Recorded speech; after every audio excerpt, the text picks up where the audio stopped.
तयार हुनुहुन्छ सबजना? आज हामीले अलिक फरक तरिकाले गरिरहेका छौँ है, अनि आई होप तपाईँहरू एक्साइटेड हुनुहुन्छ। योबाट तपाईँहरूले एउटा आइडिया पनि हुनुपर्ने, कतिजनाले पोडकास्ट युट्युबमा हेर्नुहुन्छ भने त्यसमा तपाईँहरूलाई सहायता मिल्छ। सायद तपाईँहरू पनि भोलि पर्सि गएर पोडकास्ट चलाउनुहुन्छ कि होइन? कतिजना पछाडि हुनुहुन्छ, अगाडि सिट छ भने अगाडि यहाँ आउँदा पनि हुन्छ है। तपाईँहरूले पठाउनु भएको प्रश्नहरूलाई मैले 6वटा मेन प्रश्नहरूमा मैले समावेश गरेको छु। धेरैजनाको कतिवटाको चाहिँ सेम किसिमको प्रब्लम अनि त्यो क्वेसनहरू आएकोले गर्दाखेरि विशेष गरेर आज हामीले 2टा एरियामा चाहिँ हामी डिस्कस गर्नेछौँ कि तपाईँले सोधेको प्रश्नको उत्तर र तपाईँले भोग्नु भएको समस्याको समाधान के त, इस्युजलाई कसरी ह्यान्डल गर्ने भन्ने, यो 2टा क्याटेगोरीमा हामी रहन्छौँ। र सबभन्दा सुरुमा हामी प्रश्नतिरै जानेछौँ। हामी हाम्रो गुरुबारको निम्ति हामी जोरदार ताली बजाउनेछौँ है। पहिलो 1 नम्बरमा कस्तो खालको प्रश्न छ भने, क्याम्पमा प्रभुलाई समय दिनमा बाधा अथवा हामी जुन ठाउँमा छौँ त्यो ठाउँमा हामीलाई परमेश्वरसँग समय बिताउनको लागि चाहिँ बाधा आइरहेको छ। अन्य जातिहरूले गिल्ला गरिरहेका हुन्छन् अनि प्रार्थना र अभिवादन निभाउनको निम्ति साथीहरूबाट रोक अथवा उनीहरूबाट चाहिँ अब्स्ट्याकल समस्याहरू हामीले फेस गरिरहेका हुन्छौँ। यसलाई चाहिँ अब कसरी यसलाई डिल गर्ने भन्ने नै तपाईँहरूको प्रश्न होला। जुन अब हामीले बाधा महसुस गर्छौँ क्याम्पमा, साथीहरूबाट अवरोध गर्दै गर्दा के भन्ने, त्यसलाई कसरी चाहिँ डिल गर्ने भन्ने बारेमा प्रश्न उहाँहरूले सोध्नु भएको होला। अनि यो प्रश्नमा हाम्रो पास्टर उज्जवल गदालज्यूलाई म दिँदछु। क्रमैसँग तपाईँहरूले आफ्नो ओपिनियन छोटो गरिकन राखिदिनु हुन म अनुरोध गर्दछु है। सबैलाई जय मसीह। विशेष गरी अब क्याम्पमा हुनुहुनेहरू एउटा स्पिरिचुअल र एउटा यो लजिकल यो कुराले हामीले यसलाई बुझौँ।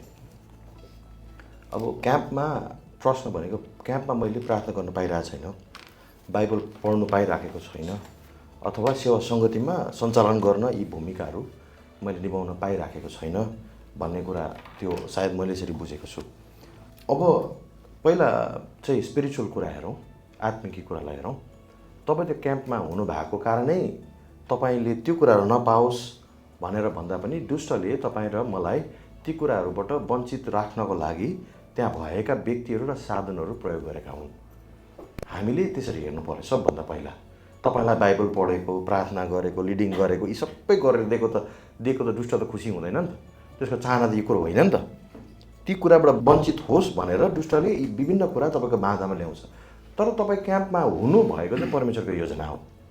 अब त्यही स्थितिलाई तपाईँले कसरी, अब स्पिरिचुअली कुरामा तपाईँले कसरी ट्याकल गर्नुहुन्छ र ती व्यक्तिहरू जसले तपाईँलाई दबाइराखेका छन्, तपाईँलाई भनिरहेका छन्, गिल्ला गरिराखेका छन्, उनीहरूलाई तपाईँ आफै हेर्नुहोस्। धेरैपल्ट हामीले के सोच्छौँ भने गवाई दिनु चाहिँ सबैभन्दा ठुलो कुरा हो भन्छौँ। तर जहाँ तपाईँले गवाई दिन सक्नुहुन्न त्यहाँ गवाई हुन सक्नुहुन्छ।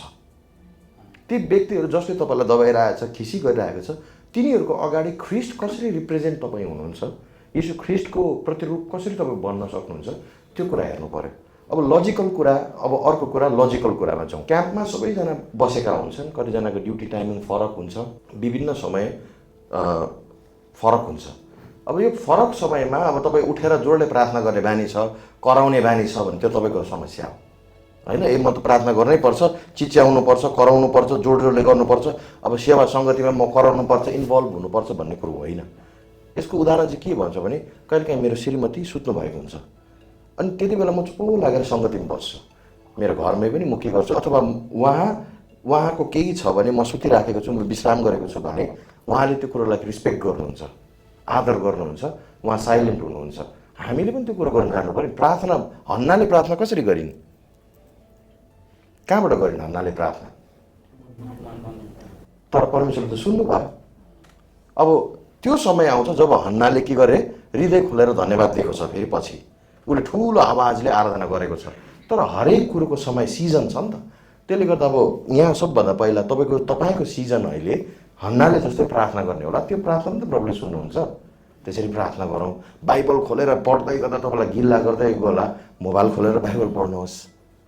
हामीलाई स्थितिले भन्दा पनि अब यो त लजिकल कुराहरू हुन् होइन। अब कसैको बिहान 4 बजे ड्युटी जाने होला, 12 बजे हाम्रो सङ्गति राति 10, 11, 12 बजीसम्म चल्छ, त्यति बेला म लिडिङ गर्न पाऊँ भन्नु त मूर्खता हो नि त। त्यति बेला म बोल्नु पाऊँ भन्नु त मूर्खता हो नि त। त्यसले गर्दा वाइजली भएर हामीले यो कुराहरूलाई डिल गर्न सक्छौँ। हो यो एकदम जटिल विषय हो, कठोर विषय हो, गाह्रो विषय हो, तर एउटा स्पिरिचुअल क्षेत्र हो, तपाईँको युद्ध हो, जुन युद्धमा तपाईँ एउटा गवाही भएर जित्नुपर्छ। दोस्रो कुरो लजिकल कुरामा चाहिँ हामी वाइज पनि हुनु पर्यो, हामी ज्ञानी पनि हुनुपर्छ। त्यही आधारितमा मलाई जहाँसम्म लाग्छ बाइबल पढ्दा गाह्रो हुँदैन। अब बाइबल चर्को स्वरले पढ्नु भने गाह्रो होला, तर बाइबल खोलेर पढ्दा गाह्रो हुँदैन। मलाई जहाँसम्म लाग्छ आदर गर्छ, गिल्ला गरेको त राम्रो नि त, किनभने जसले गिल्ला गर्दैछ तपाईँले बाइबल पढ्नु हुँदैछ भनेर देखेर गिल्ला गरेको हो नि त। भोलिको दिनमा त्यही व्यक्तिले तपाईँले जस्तो बाइबल पढ्छ, तर उनीहरूको लागि प्रार्थना गर्नुपर्छ। ल धन्यवाद। यसैमा जमेश सबैलाई थप चाहिँ के भन्दाखेरि तपाईँ कतिजनाको त आफ्नो फ्ल्याट होला, केही छैन, फ्ल्याट हुनेको लागि नहोला त्यो समस्या। हामी जहाँ सेयरिङमा बस्छौँ सबैलाई त्यो नै समस्या हुन्छ। हामीलाई मिल्दैन त्यो कुरा। हामी 4 बजे ड्युटी जानुपर्ने, बाहिर किचनमा 1 बजीसम्म हल्ला गरिदिन्छ। अब केही भन्नु नि मिलेन। प्रभु धन्यवाद भन्यो। एक दिन हामी नसुती गएको छौँ। म एउटा सानो गवाही छ तपाईँलाई। एउटा पल्लो कोठाको व्यक्तिले श्रीमती हो कि बिहे गरेरै राखेको कि नराखेको, रात जहिले मातेर कुट्ने, साह्रै चिच्या सुत्न दिएन। अनि के भयो भनेर ढोका खोलेको, त्यो श्रीमती चाहिँ भागेर हाम्रो ढोकामा पस्यो, हाम्रो कोठामा पस्यो। मेरो बेड तल, भाइको माथि छ। मेरो बेडमा झ्याप्पै बस्यो, यता यता खुनै खुन्छ है। म चाहिँ अब के पनि भन्नु छैन, गो मात्रै भने होइन। उसको बुढो ती आएर फेरि घाँटी निचर्का ती मारिदिएला कि भन्ने डर। यस्तो अवस्था फेस गर्दा पनि हामीले अब केही गर्न सक्ने ऊ नै छैन। रातभरि अनि बिल्डिङदेखि तल झरेर गाडी अगाडिपट्टि थियो, गाडीमा गएर 2 भाइ सुत्यो रातभरि।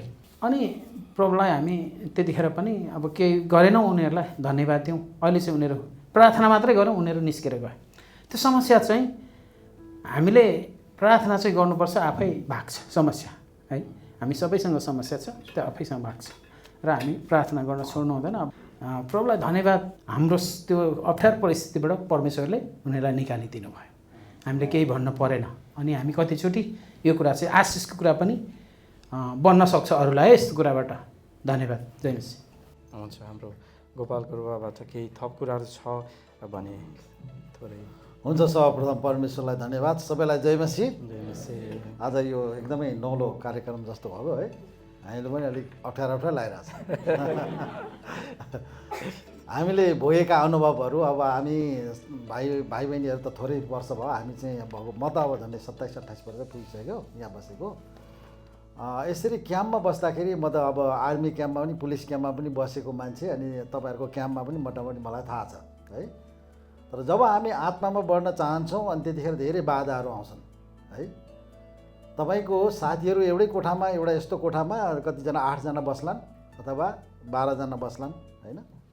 बसेको हुन्छ अनि एउटाले के भन्छ, एउटाले के भन्छ, अनि एउटा यस्तो यो के भन्छ, आफ्नो दिमागलाई नै टेन्सन बनाइन्छ कि के भन्छ त्यसलाई, टेम्परेचर हाई, दिमागले नै काम गर्दैन। उसले उता खुसखुस कुरा गर्छ, उसले उता खुसखुस।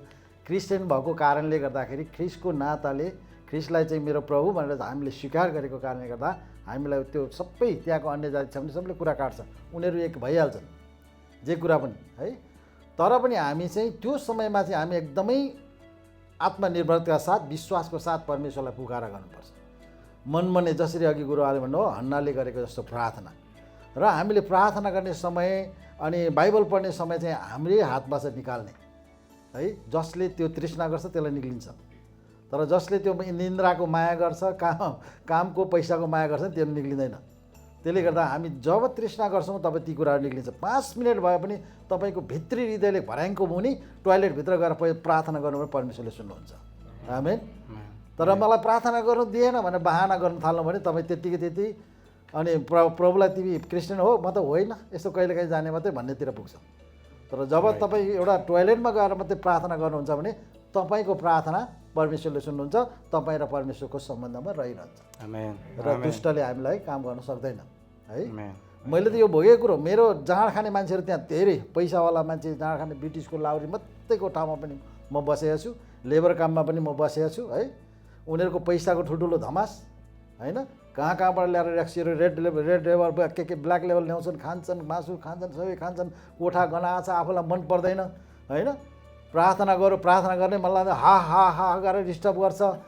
अब यस्तो टर्चर दिन्छ उनीहरूले होइन। क्रिस्चियनहरू यस्तो बेइज्जत गरेर यसले आफ्नो बाउको नाक काटो के भन्छ, हरेक कुराहरू टर्चर दिन्छ। त्यस्तो समस्याहरू आउँछन्।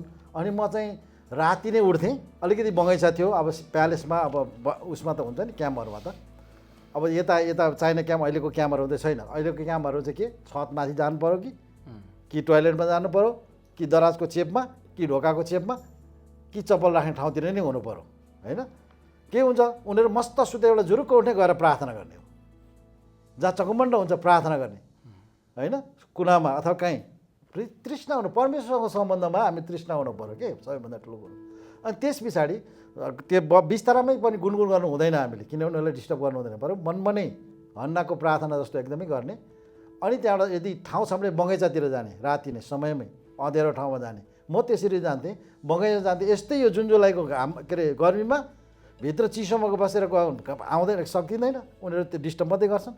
त्यसले गर्दा म चाहिँ सट्टै राति 3:30 बजे 4 बजे गएर चाहिँ खजुरको बोटमुनि घोडा दसेको अहिले पनि छ त्यो ठाउँहरू, म सम्झना आउँछ है। त्यसरी प्रार्थना गर्थेँ म। त्यो मेरो लागि प्रार्थना मण्डलीको निम्ति, यहाँ हामी अगुवाहरू थियौँ नि, अनि मण्डलीको निम्ति सबैको निम्ति गर्दा गर्दै उज्यालो हुन्थ्यो। एकैचोटि त्यो झार काट्ने मान्छे आउँथ्यो, काम गर्ने मान्छे तर्सिन्थ्यो त्यो कहिलेकाहीँ त, त्यो मान्छे पनि है सेउली घारी त्यो फुलबारीभित्र बसेर प्रार्थना गर्दा समय। तपाईँ हामीले सबैभन्दा ठुलो कुरो चाहिँ समय आफूले दिनु पऱ्यो कि निकाल्नु पऱ्यो। त्यही भएर यहाँ वचनमा भनिन्छ हामीले परमेश्वरलाई के दिनु चाहनुहुन्छ तपाईँले, समयको पनि दशंशा दिनु पऱ्यो नि, पैसाको मात्रै होइन, कमाइको मात्रै होइन, दशंशा पनि समयको दशंशा दिनु पऱ्यो। अनि हामीले सबैभन्दा ठुलो लगानी समयमा लाग्नु पऱ्यो। परमेश्वरलाई दिने समय परमेश्वरलाई देऊ, अनि अरूलाई दिने समय बल्ल उब्रेको समय अरूलाई दिने है। त्यसले गर्दा यदि हामी तृष्णा हुनुपर्छ। त्यसले गर्दाखेरि बाधा चाहिँ आउँछ, धेरै कुराहरू आउँछन् बाधा, कुट्नु पनि आउँछ, एक्लो बनाउँछ, पैसा सापट्टि चलाउँदैन, भान्सामा पस्नु दिँदैन होइन, भान्सामा पनि एक्लै बनाउँछ, सबै एक्लै बनाउँछ प्रभुको नाउँमा, प्रभु येशूलाई हामीले विश्वास गरेको कारणले गर्दाखेरि। तर जब हामी उसँग मिल्छौँ, रक्सी पनि खान्छौँ, जहाँ जान्छौँ जे पनि बोल्छौँ भने फेरि ओहो मेरो साथी भन्दै आउँछ। जब हामी पवित्र जीवन जिउन थाल्छौँ नि, अनि मान्छे के गर्छ, सबै विरोधी हुन्छन्। यो त प्रभुको वचनमा भनेको छ होइन। त्यसले गर्दा हामी बरु एक्लै हौँ, लडाइँ लड्नुपर्छ, तर लडाइँ चाहिँ हामीले नै जित्छौँ। हामी अन्तिममा हामी ती सबै साथीहरू म आउने बेलामा रोइरहेछ। अहिले पनि त्यो कथा भनिरहन्छन्, गोपाल भनेको चाहिँ हो रहेछ भने अहिले चाहिँ तिनीहरूले कथा गरिरहेछन्। अब विधि सक्यो, त्यतिखेर उनले मलाई चिनेन होइन। त्यो त के त प्रभुको अनुग्रहद्वारा यो साँची। तर धेरै छ साँचीहरू चाहिँ होइन। मेरो समयको ल यति नै हो। सबैभन्दा कुरा समय चाहिँ परमेश्वरलाई आफैले दिनुपर्छ। जस्तै सङ्कट आए पनि प्रभुलाई दिनुपर्ने समय प्रभुलाई दिनुपर्छ। त्यो समयबाट त्यो सबै कुराबाट हामीलाई पर राख्नुहुन्छ, अलग्ग राख्नुहुन्छ, माथि राख्नुहुन्छ। Amen amen. Thank you. हुन्छ, जय मसीह सबैलाई धन्यवाद। जहाँसम्म लाग्छ हामीले तपाईँले उठाएको प्रश्नलाई बिब्लिकल्ली र प्र्याक्टिकल्ली दुईटै एङ्गलबाट हामीले दिएका छौँ। अब तपाईँहरूले थाहा पाउनुभयो होला कि हामीले हाम्रो विश्वासको अभ्यास गर्दै गर्दा अवस्था र ठाउँ अनुसार हामी चल्नु पर्यो। तर हाम्रो विश्वास चाहिँ डगमगाउनु पर्यो। अरू कसैले मलाई यस्तो गरेको छ भनेर हामी विश्वासमा कमजोर हुन्छौँ भने त्यो हाम्रो कमजोरी उसको कमजोरी होइन। शैतान सफल भयो, हामी असफल भयौँ। हामीले बुझ्नुपर्ने कुरा त्यो। त्यही भएर कुनै बाहनामा यदि हामीले हाम्रो विश्वासमा हामी कमजोर हुन्छौँ भने त्यसको दोष अरूलाई लगाउन नमिल्ने रहेछ। बुझ्नुभयो? मलाई थाहा भएन यो दिदीबहिनीबाट आएको समस्या हो या दाजुभाइबाट, मलाई लाग्छ सबैजनाको एउटै समस्या हो है। यो समस्याबाट हामी गएका छौँ। हुन्छ, हामी सबैजना गुरुबाबुलाई फेरि पनि ताली बजाउँदैछौँ। अर्को प्रश्न छ, यो चाहिँ हाम्रो गोपाल गुरुबाबा चाहिँ म सुरु गरेँ। आमा बुवाले प्रभुमा विश्वास नगरेको कारणले तनाव हुन्छ, यानि यो चाहिँ अधुरो घर परिवारको समस्या हो होइन। अब यो पनि त्यही नै होला कि यसमा मैले कसरी चाहिँ अघि बढ्ने भन्ने नै तपाईँको प्रश्न हो होइन।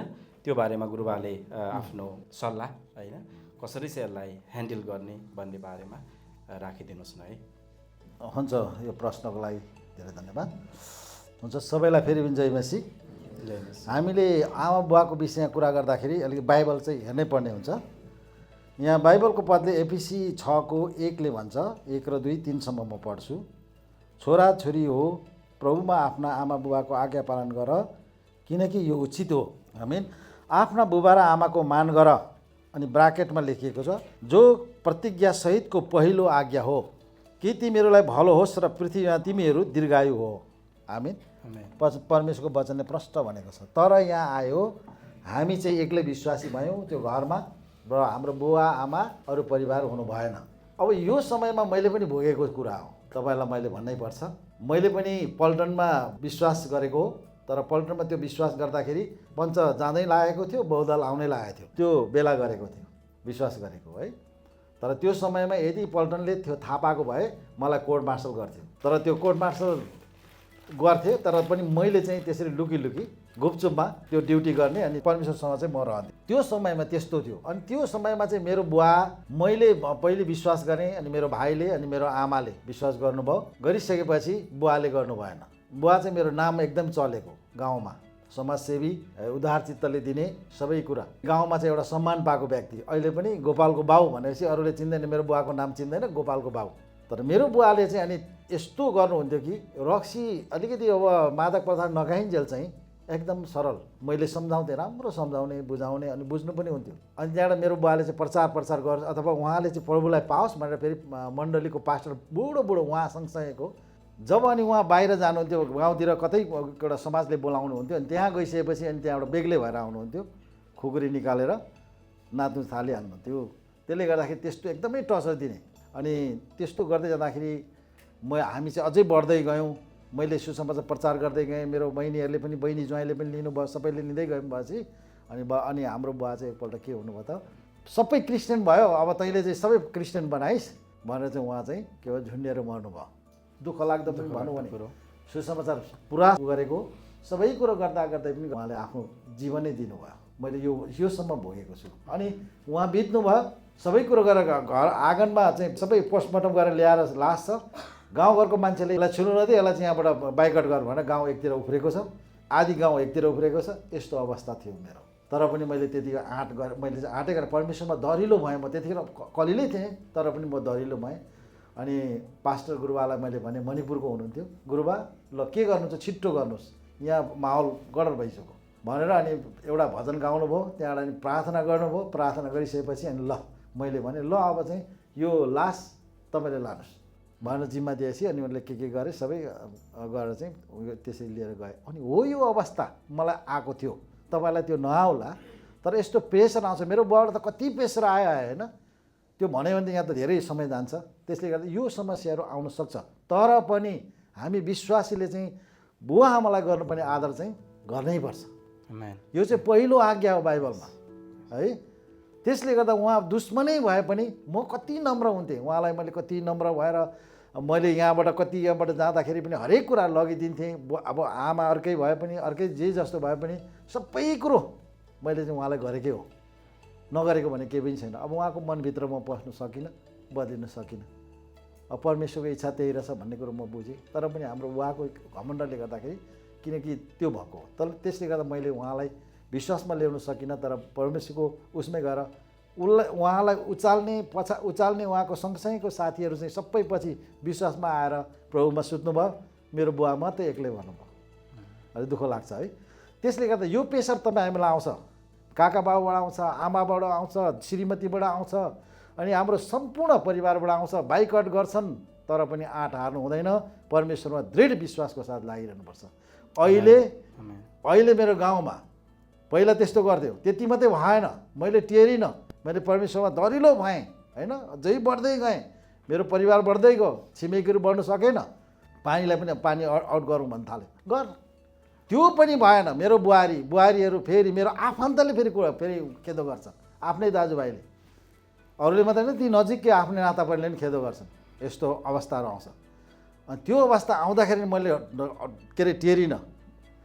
विश्वासीहरू तिमीहरू चाहिँ विश्वासी भयो, क्रिस्टानी भयो, अब त्यहाँ छोरी कसले लान्छ, छोरालाई छोरी दिँदैन, छोरीले छोरालाई दिँदैन, के भन्छन्। अब त्यहाँ त्यो दिमाग यस्तो हुन्छ हजुर। अब टचर पाउँदाखेरि कस्तो हुन्छ तपाईँलाई थाहा होला कुनै पनि बेला है। तर त्यो गाउँमै बस्दाखेरि, आफ्नो ठाउँमा बस्दाखेरि त्यस्तो टचर आउँदाखेरि पनि सहनुपर्छ।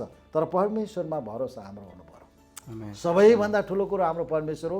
हामीले प्रार्थना साथ उहाँमा गयौँ भने शान्ति त्यहीँबाट पाउँछौँ।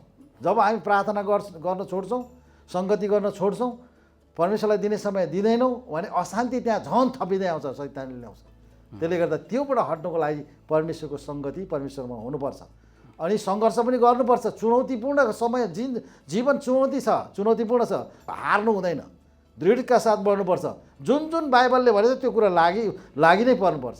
ल छोरीहरू पाउँदैनन्, ल मेरो जेठो छोरालाई सर्किने बिहा गरेर ल्याएँ, भोज खुवाएँ, गाउँमा बोलाएँ पुरै, आज पनि छ। म ठाडो शिर राखेर नातिनी लिएर हिँड्छु। म कसले के गर्छ? आउँदैन न। परमेश्वर, हाम्रो परमेश्वर सबै जाति बराबरी हो। मेरो बुहारी कसले के गर्छ? सासू बुहारी आमा बाउ घरमा दरिलो भयो भने कसैले केही पनि हलाउन सक्दैन। तर हामी परमेश्वरको वचन भएर गर्नुपर्छ। गाउँलाई बोलाएर खुवाएँ, खाएँ, भक्कु खाएँ, 4वटा खसी खायो, 2टा सुँगुर खायो, 1 क्विन्टलभन्दा बढीको होइन। त्यस्ता मिनरल वाटर कोक त कति खाए। तर परमेश्वरलाई महिमा होस्। म एकदम छाती खोलेर पुरा अब यो गवाई दिन्छु। मलाई कसैले पनि केही पनि गर्न सक्दैन। गाविसम्म नगरपालिकाले पनि केही, सबैलाई थाहा छ, सबैलाई थाहा छ। कसैलाई पनि म लुकाएर टाउको लुकाएर हिँड्ने मान्छे नै होइन। बाइबलले जे भन्छ त्यहीमा म हिँड्ने। हामी त्यसले गर्दा तपाईँ हामी आँट दोहोरो गर्नुपर्छ। के भन्ला, कसो भन्ला, आज भन्छ तपाईँ हामी दाजुभाइ मिल्यौँ अथवा हामी चाहिँ घरको परिवार 1-2जनासँग मिल्यौँ, एक्लै भए पनि परमेश्वर हाम्रो साथमा हुनुहुन्छ। सबै मिलाउँदै अहिले ठिक्क लिएर आउनुहुन्छ। अहिले एकदम माथि हेर्नुहोस् त, परमेश्वरले माथि उचाल्नु भएको कसलाई थाहा छ। अहिले त फेरि निहुरेर आउँछ नि त, उनीहरू एमएसी भन्दै आउँछ, नमस्कार भन्दै आउँछ, हजुर भन्दै आउँछ। समयलाई पर्खिनु पनि पर्यो, धैर्यता संयमता अपनाउनु पर्यो। हात्तिनु हुँदैन, मात्तिनु हुँदैन। सबै कुरा एकदम वचनमा हामी हिँड्छौँ भने तपाईँ हामीलाई बुवा आमाले त के आफ्नो छिमेकी कसैले केही हलाउनै सक्दैन। आमेन। उहाँहरू सबै आउँछ, परमेश्वरले ल्याउनुहुन्छ। सुने गुरुबा केही छोटो जगेश सबैलाई फेरि पनि मैले चाहिँ सताउटको बारेमा आफूले त्यसरी घर परिवारबाट चाहिँ होइन, गाउँमा इसाई खेद्ने जिम्मा चाहिँ लिएको हो। तर इसाई भयो, आफै इसाई भएँ। 1 वर्षपछि गाउँमा जाँदाखेरि जसले मलाई जिम्मा दिए अध्यक्ष सदस्यहरू हुनुहुन्थ्यो, आफ्नै माउली दाजुहरू। उहाँहरूले चाहिँ कान्छा तिमीले बाइबल लियो अरे, यस्तो कुरा सुनेको थिएँ भन्नु। हो दाजु, तपाईँले सही सुन्नुभएछ, मैले बाइबल लिएँ भनेपछि आफ्नो आफ्नो खुसी हो कान्छा भने मलाई है। हामी त्यो केही फरक पर्दैन अब, किनभने त्यहाँ म पहिला अब जिम्मा लिने मान्छेले त अब त्यसो गरेपछि उनीहरू अब के भन्नु होइन, त्यस्तो त्यो आउँछ घर परिवारमा। अनि म सानो बु भनेर तपाईँहरूलाई मैले पढेको, सायद तपाईँहरूले सुन्नु होला भिडियोहरूमा पढेको, एकजना बहिनीको विश्वासको बारेमा। सधैँ उहाँलाई घर एक्लो विश्वासी भएपछि खाना दिँदाखेरि परिवारले परस्परी फालेर दिन्थ्यो अरे, गएर टिपेर खान्थ्यो अरे। सायद इन्डियाकै सिक्किमतिर गयो कहाँको त्यो घटना चाहिँ, र साँच्चै घटना हो त्यो। मैले चाहिँ बुकबाट पढेको, जहाँ पढ्दा सधैँ रुँदै प्रार्थना गर्दै त्यो खाना कति वर्षसम्म त्यसरी खायो अरे। तर एक दिन यो घटना घट्यो, जब त्यो थाल खाना टिपेर ल्याए, एक्लो विश्वासी घरको परिवारले फालेर दिने खाना टिपेर ल्याएर खाना खाँदै गर्दा खाना प्लेटमा उसले क्रुस देख्यो अरे। याद गर्नुहोस्, त्यसपछि उसले आफन्त परिवारलाई फेरि अझै प्रेम गर्न थाले। प्रभु, मेरो परिवार बाँच्नुपर्छ तपाईँमा। तपाईँको समस्याको समाधान यो हो। एक्लो विश्वासी हुनुहुन्छ भने तपाईँ ख्रिस्टको आँखाले हेर्नुपर्छ, परिवार बाँचेको चाहनुपर्छ भने तपाईँको प्रार्थना हुनुपर्छ। धन्यवाद। Thank you. हुन्छ हजुर, हुन्छ। हामी धेरैजना उद्रो घर परिवारबाट छौँ, म आफै पनि हो होइन। मेरो आफ्नो जीवनको भोगाइलाई विचार गर्ने हो भने चाहिँ मुख्य कुरो चाहिँ तपाईँ विश्वासमा कस्तो हुनुहुन्छ यसले फरक पार्छ। If you are strong in your faith, तपाईँ आफ्नो विश्वासमा बलियो हुनुहुन्छ भने र तपाईँबाट त्यो सकारात्मक कार्यहरू फैलिँदै जान्छ भने त्यो कुराको माध्यमबाट परमेश्वरले मन जित्ने हो। कतिपय समयमा मेरो बुवा आमाहरू हुनुहुन्न भनेको त्यो एउटा बाहना मध्येको अर्को एउटा बाहना पनि हुनसक्छ। Don't make that one. तर don't try to overtake God. कहिलेकाहीँ हामी परमेश्वरलाई ओभरटेक गर्ने कोसिस गर्छौँ। मेरो जीवनमा त्यही भयो। मैले 3-4 वर्षसम्म भ्याकेसनै पछि म उहाँहरूलाई चाहिँ प्रभुमा ल्याउने कोसिस गर्थेँ, विभिन्न कुराहरू भनेर। उहाँले जे फेथ राख्नुभएको छ त्यसलाई कहिले पनि नकारात्मक नभन्नु होला। हे यो भूत के पुजेको भनेर भनिदिनु होला, मार्नुहुन्छ चिरपटले हिर्काएर। हुन्छ नि त कतिको बानी, आफूलाई चाहिँ कति नै धेरै कुरा थाहा भएको जस्तो उनीहरूले तपाईँले भूत पुजेको, के को भूत, तँ चाहिँ राखे भूत भनेर खेलाउनु हुन्छ रगोल ठोल्दै। डोन्ट बी द्याट, त्यसो नगर्नु होला। विथ ड्यु रेस्पेक्ट, है गुरुबाले भन्नुभयो हामीले आफ्नो बुवा आमा जस्तै भए पनि परमेश्वरले संसारमा हामीलाई ल्याउने माध्यम उहाँहरूलाई चुन्नुभयो। हामीले त्यो कुराको सधैँ ख्याल गर्नुपर्छ। उहाँहरूलाई एकदमै परमेश्वर पछाडि सबभन्दा बढी आदरको योग्य भनेकै हाम्रो बुवा आमा होइन। Don't forget that one. तपाईँले चाहे जेसुकै होस्, येशू ख्रीष्टमा हामीले क्षमा गरेर उहाँलाई अँगाल्नै पर्छ, उहाँहरूलाई त्यो आदर सम्मान दिनै पर्छ र डु युवर बेस्ट। तपाईँको आफ्नो तर्फबाट परमेश्वरको सेवकाईको निम्ति, विश्वासको निम्ति तपाईँले के बेस्ट गर्न सक्नुहुन्छ त्यो गर्दै जानुहोस्। प्रार्थना गर्दै जानुहोस्। है गुरुवाले भन्नुभयो प्रार्थना निरन्तर गर्दै जानुहोस् होइन। जुन दिनदेखि परमेश्वरलाई काम गर्नको निम्ति अनुमति दिनुहुन्छ नि, कहिलेकाहीँ हामी परमेश्वरलाई काम गर्न अनुमति दिँदैन, आफै अगाडि बढ्छौँ क्या, जान्ने बाटो भयो। अनि परमेश्वर पर कुना बसेर हेरिबस्नुहुन्छ, ठिकै छ नि त, कतिसम्म सक्दो रहेछस्। मेरो एक्ज्याक्टली मैले फिल गरेको त्यही नै भयो। अनि जुन दिनदेखि मैले प्रभु मैले सकिनँ, 4 वर्ष 5 वर्ष कोसिस गर्दा 6 वर्ष कोसिस गर्दा सकिनँ, त्यो काम परमेश्वरले 4 महिना पनि लगाउनु भएन। मैले थाहा नपाइकन अघि परमेश्वरलाई पाउनु भएछ, उहाँले विश्वास र ग्रहण गरेर बप्तिस्मा दिनुभएछ।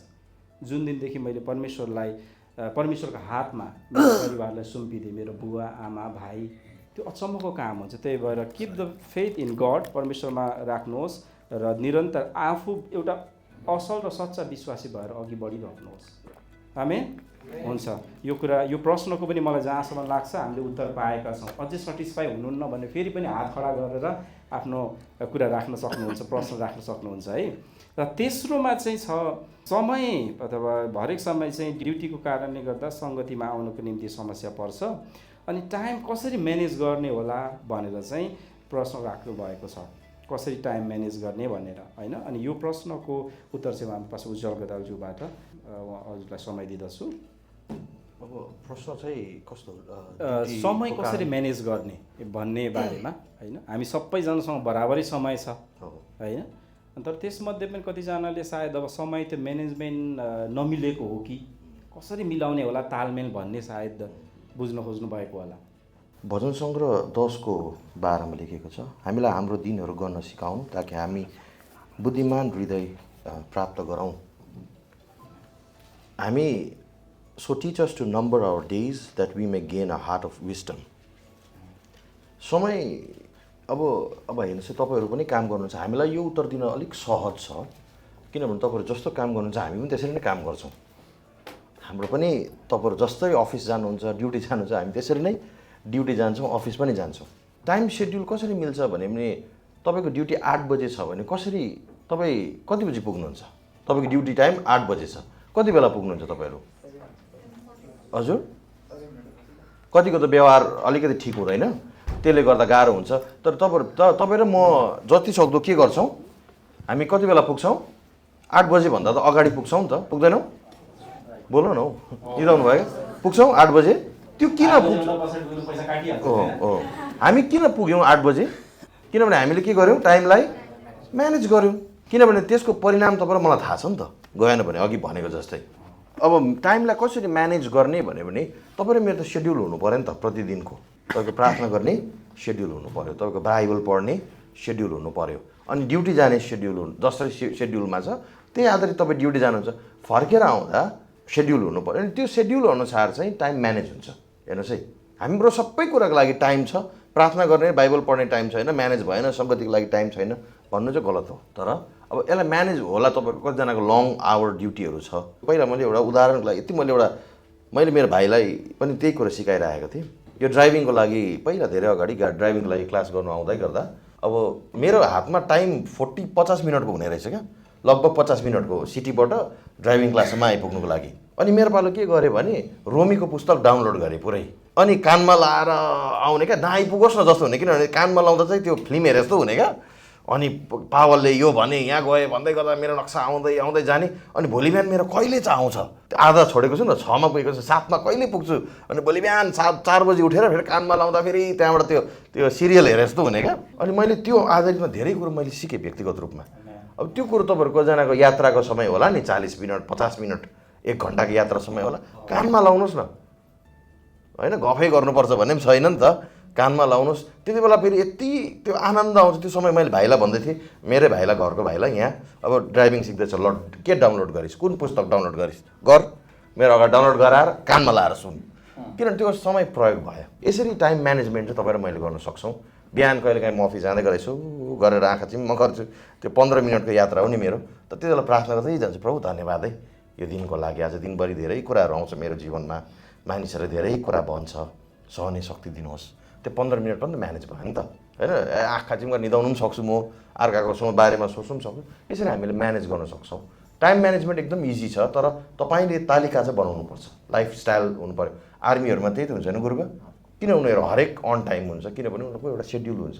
हामी त्यो सेड्युल नभएकोले गर्दा गाह्रो भएको। सायद यति नै होला, मैले वचनको पद पनि तपाईँहरूलाई मैले दिइहालेको छु, तपाईँले याद गर्नुहोस्। एकदमै धन्यवाद। समय भने पछाडि हाम्रो गुरुबाहरूकोले पाउने समय पनि त्यही रहेछ होइन, 24 घन्टा नै रहेछ। अनि त्यति 24 घन्टाको समयमा पनि उहाँहरूले यति कुराहरू व्यवस्थित गरेर मण्डलीलाई लिड गरिराख्नु भएको छ होइन, वचनमा हरेक कुराहरूमा। भने पछाडि मलाई लाग्छ जवानहरूलाई त बाहना छँदै छैन होइन। हाम्रो सुनिल गुरुबा कति घन्टा सुत्नुहुन्छ? 4 घन्टा जति मात्रै सुत्नुहुन्छ प्राय गरेर। मैले भने जयमसी म फेरि भने सुत्नु भनेको त मेरो त मैले अघि भने नि 12 बजे 11 बजे हो सुत्ने जहिले, म जाने 4 बजे निस्किने हो ड्युटी। मेरो यो ढुङ्गामा लेखिएको 4 घन्टा 5 घन्टा ड्युटीमा जाने भने कुनै दिन पनि ढिलो जाने भन्ने छैन, ढुङ्गामा लेखिएको। अनि सबैलाई जानकारी दिइराखौँ, मोबाइल हेर्ने सेड्युल बनाउनुहोस् भन्यो भने त साह्रै छिटो होला है। धन्यवाद। हुन्छ हो, किनकि उहाँहरूले अझै हामीभन्दा कतिजना सबभन्दा बढी लङ टाइम 12 घन्टा ड्युटी गर्ने को हुनुहुन्छ हामी बिचमा? 12 घन्टा ड्युटी गर्नुहुन्छ होइन। अनि 10 घन्टा ड्युटी गर्ने, 12 भन्दा धेरै गर्ने पनि हुनुहुन्छ कोही छैन होला है। हो कति घन्टा? 14 घन्टा जान आउनु सहित कि ड्युटी मात्रै? ड्युटी मात्रै 14 घन्टा। जान आउन कति टाइम लाग्छ? तर एक्सक्युजमा युज नगरौँ होइन। यो समय भनौँ न, उहाँहरू हामीहरू पनि अब हामी गोपाल गुरुबा र म चाहिँ अब उहाँ फुल टाइम सेवाकाईमा हुनुहुन्छ, म आफ्नो व्यवसायमा आफ्नो मैले चाहिँ बोल्न अलिकति नसौला होइन। तर गुरुबाहरू जो कम्प्लिटली काम हुँदैको त हाम्रो सोम गुरुबाको पनि लामो ड्युटी छ नि होइन। बिहानदेखि 11-12 घन्टा, 8 देखि झन्डै होइन, त्यो सबै कुराहरू पर्छ। र त्यो बिचमा पनि उहाँले म्यानेज गरिराख्नु भएको छ। अनि हाम्रो पास्टरज्यूले कस्तो राम्रो कुराहरू भन्दै हुनुहुन्थ्यो कि हामी हरेक समयलाई युटिलाइज गर्न सक्छौँ, कि हामी हिँड्दै गर्दाखेरि पनि, हामी केही कुरामा अलिकति टाइम मिल्दै गर्दाखेरि पनि हामी, किनकि हाम्रो लागि यो यस्तो खालको यो F3 हलै चाहिँदैन नि त होइन। सङ्गति गर्ने, प्रार्थना गर्ने चाहिँ एकदमै डाङडाङ डुङडुङ चाहिँ बजाएर आराधना गर्नुपर्ने जरुरी पनि हुँदैन। परमेश्वरसँग मेन कुरा चाहिँ परमेश्वरले वाट इज योर इन्टेन्सन भन्ने चाहिँ हेर्नुहुन्छ है। What is your intention and focus. जवानहरूले बुझ्नुपर्ने कुरा चाहिँ what is your intention, where is your focus. यो कुरा यदि परमेश्वरमा छ भने परमेश्वरको आराधना त्यसैमा परमेश्वर आराधना लिनुहुन्छ है। हामी हाम्रो गुरुबालाई अलिकति रेस्ट दिउँ, सास लिने समय दिउँ, त्यस पछाडि हामी अगाडि बढ्नेछौँ। 3टा प्रश्नको हामीले एन्सर गरेका छौँ। अब हामीसँग सर्ट टाइम छ। अब चौथोमा चाहिँ यो प्रश्न सबैजनाकै लागि बिस्तारै गरेर सायद हामी डिभाइड गरेर पनि गर्नुपर्ने हुनसक्छ। प्रार्थना, वचन अध्ययन, जागृति र वचनको अर्थहरू बुझ्न कसरी जान्ने, अथवा आत्मिक प्रेम र हौसलामा कमजोर हुन्छु, सधैँ उत्साहित रहन कसरी सक्ने। यो चाहिँ हाम्रो अब पास्टर सोम गुरुबाबाटै। प्रार्थना, वचन र अध्ययन, जागृति र वचनको अर्थहरू बुझ्न कसरी जान्ने अथवा कसरी सक्ने भन्ने नै होला प्रश्न। कोही यो प्रश्न पठाउनु हुनुहुन्छ भने तपाईँ उठेर अझै क्लियर गरिदिनु भयो भने हुन्छ है। त मलाई तपाईँले पठाउनु भएको लेखेको अनुसार चाहिँ मैले यसरी यसलाई उल्था गरेको छु ल। अब प्रश्न त प्रार्थनाको अर्थ के हो, वचनको अर्थ के हो र अध्ययनको अर्थ के हो, जागृतिको अर्थ के हो र भन्ने बुझ्न खोजेको हो कि वा त त्यसको फाइदा के हो, मलाई प्रत्यक्ष ममा चाहिँ कस्तो फाइदा हुन्छ भन्न बुझ्न खोजे हो कि कसले प्रश्न राखेको हो? त्यही नै होला जस्तो ल ठिकै छ होइन। अब जागृति चाहिँ कसरी, जागृति र वचनमा कसरी गहिराइमा जाने भन्ने नै उहाँको प्रश्न हुनसक्छ। अब प्रार्थना, वचन, अध्ययन। अब प्रार्थना सिधै रूपमा हामीले अब एउटा विश्वासीले बुझ्न सक्छौँ। हामीले प्रार्थना भनेको हाम्रो निम्ति एउटा आत्मिक रूपमा एउटा आफूलाई परमेश्वरसँग कनेक्ट गर्ने एउटा सबभन्दा सजिलो माध्यम हो। हुन त अब धेरै कुराहरू पनि छन्, तर हामी झट्टै परमेश्वरलाई भेट्न चाहन्छौँ भने कसरी भेट्ने त? हामी आँखा चिम्लेर एकछिन घुँडा टेक्दाखेरि हामी उहाँको नजिक भएको महसुस गर्दछौँ। अब प्रार्थना कति बेला गर्ने, अब तपाईँ कति बेला परमेश्वरसँग भेट्न चाहनुहुन्छ, तपाईँ कतिको तपाईँ इच्छुक हुनुहुन्छ वा त कतिको तपाईँको चाहना छ, त्यो अनुसारले तपाईँले परमेश्वरलाई भेट्ने समय वा प्रार्थना गर्ने समय तपाईँ छुट्याउन सक्नुहुन्छ। साधारण भाषामा भन्ने हो भने हामी जस्तै मानिससँग बोल्छौँ त्यसै गरी परमेश्वरसँग कुरा गर्छौँ र जसलाई हामीले एउटा डिफाइन गर्दाखेरि यसलाई प्रार्थना भन्न भनिन्छ। अब खालि माग्ने वा त त्यो गर्ने कुराहरू मात्रै होइन, तर एउटा साधारण परमेश्वरसँग गर्ने कम्युनिकेसनको माध्यम नै हाम्रो निम्ति प्रार्थना हो।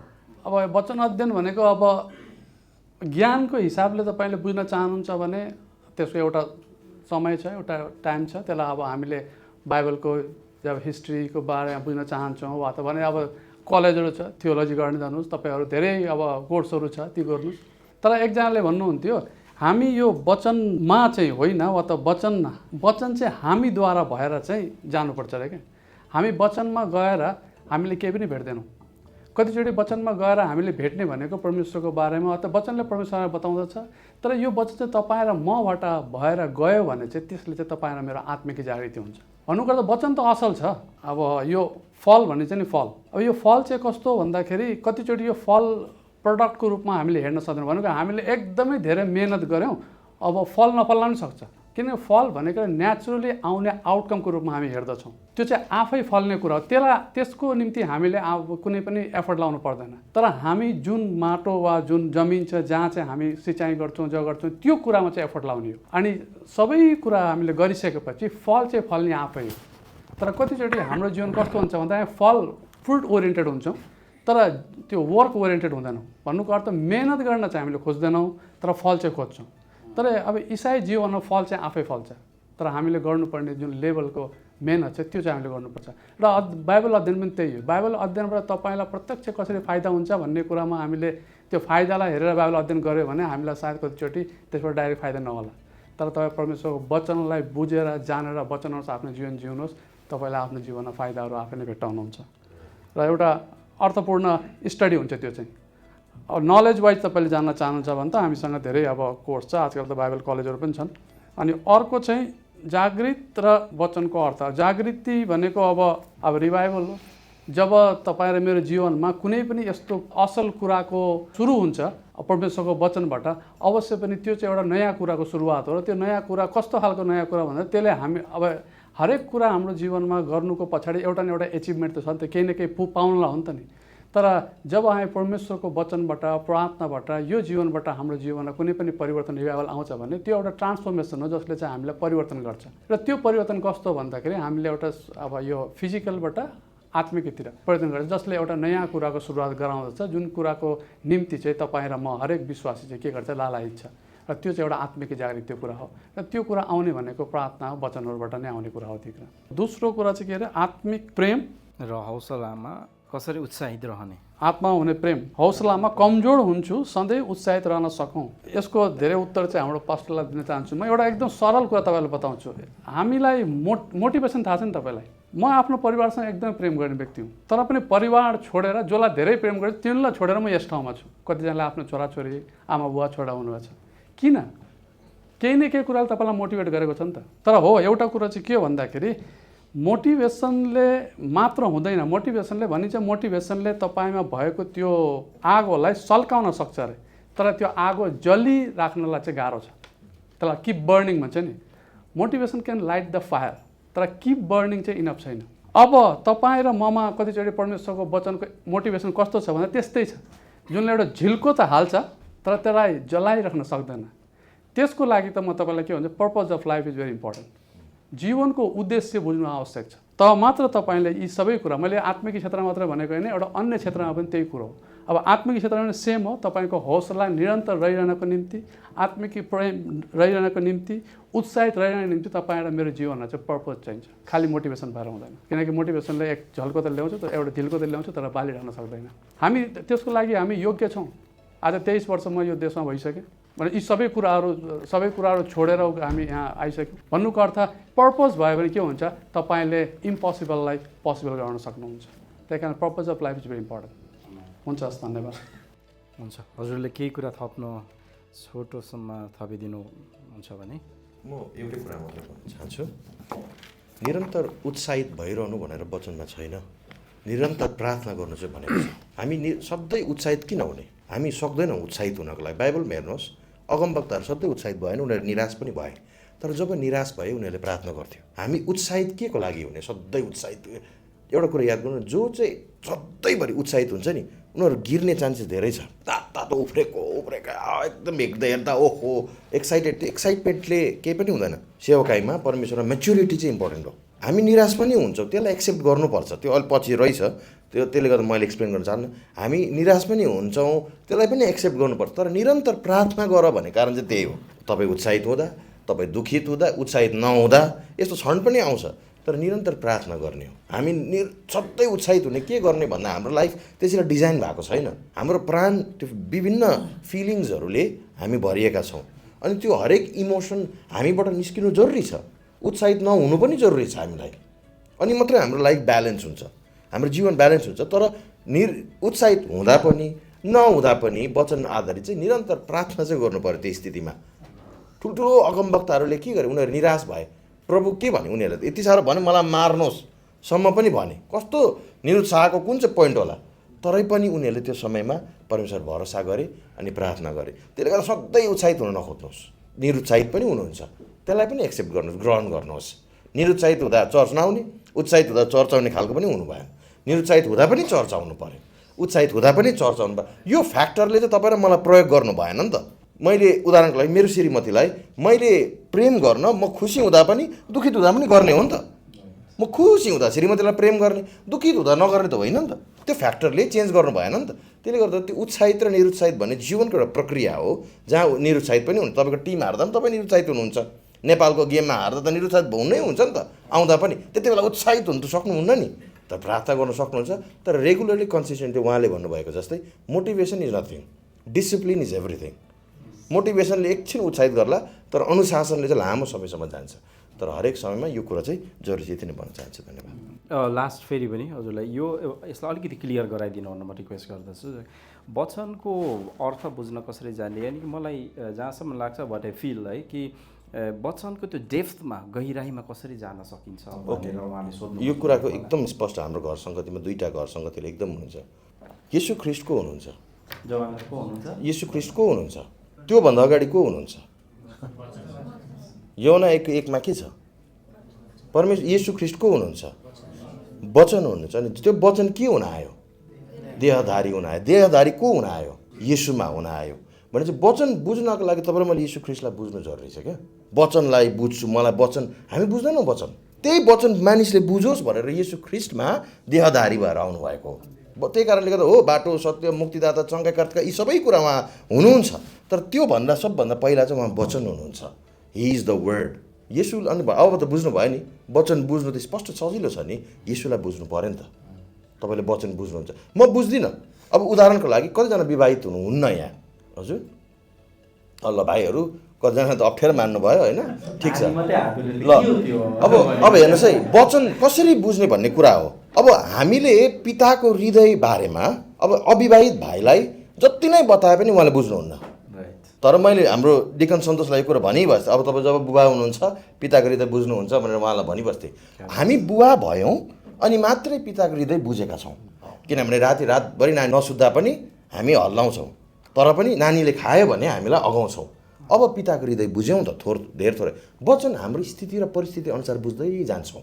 एउटा कुरा याद हुनुहोस्, वचन चट्ट पढेपछि यसको मलाई पुरै अर्थ थाहा हुनु पऱ्यो, प्रकाश हुनु पऱ्यो, त्यसरी हुँदैन। समयअनुसार, स्थितिअनुसार मैले पिताको हृदयको विषयमा बुझेँ। जति उहाँहरूले विवाह नभएकोले पिताको हृदय बुझ्नुहुन्छ, हामीले त्योभन्दा अलिकति धेरै बुझ्छौँ किनभने हामी पिता भएका छौँ नि त। त्यसरी नै समयअनुसार वचन बुझ्नुहुन्छ। अनि कतिवटा कुराको त अर्थ वचनले त्यही भन्छ, अर्थ यसको प्रकाश दिएको छैन, त्यसले गर्दा हामी बुझ्दैनौँ। बुझ्न पनि नखोज्नुहोस्। वचन त खुराक हो, जिउनको लागि हो, बुझ्नको लागि, अन्डरस्ट्यान्डको लागि होइन, टु लिभ भनेर वचनले भन्छ। तिमीहरू वचनले चाहिँ जिउँछौ। त्यसले गर्दा बुझ्नको लागि भन्दा पनि जिउनको लागि चाहिँ हामीलाई वचन चाहिन्छ। त्यसले गर्दा येशू ख्रीष्टलाई सबभन्दा पहिला बुझौँ, उहाँलाई चिनौँ। किनभने जब येशू ख्रीष्टलाई बुझ्दै जान्छौँ नि, तब मात्र त्यो सम्बन्धलाई बुझ्दै जान्छौँ, हामीले वचनलाई बुझ्दै जान्छौँ। वचन मात्रै बुझ्यौँ भन्ने खोज्यौँ भने चाहिँ it is not going to be possible. एकदमै धन्यवाद। हामी उहाँहरूको लागि फेरि पनि हामी ताली बजाउँ। हामीसँग समय छोटो छ। तपाईँहरूको प्रश्न केही छ भने तपाईँहरूले लेखेर दिन सक्नुहुन्छ। यदि हामी त्यसलाई एड्रेस गर्न सक्यौँ भने आज हामी कोसिस गर्नेछौँ। यदि सकेनौँ भने आउने दिनहरूमा हामी कुनै माध्यमबाट अथवा फेरि परमेश्वरको योजना भयो भने फेरि पनि हामी यसरी टेबलमा बसौँला, हामी प्रार्थना गरौँ। एकदमै हाम्रो वचनको बारेमा कसरी वचनको अर्थ बुझ्ने भन्ने बारेमा जवानहरूलाई कन्फ्युजन नै हुन्छ होइन। कतिपय समयमा पढ्दै गरेको बुझिँदैन के हो भन्ने कुरा।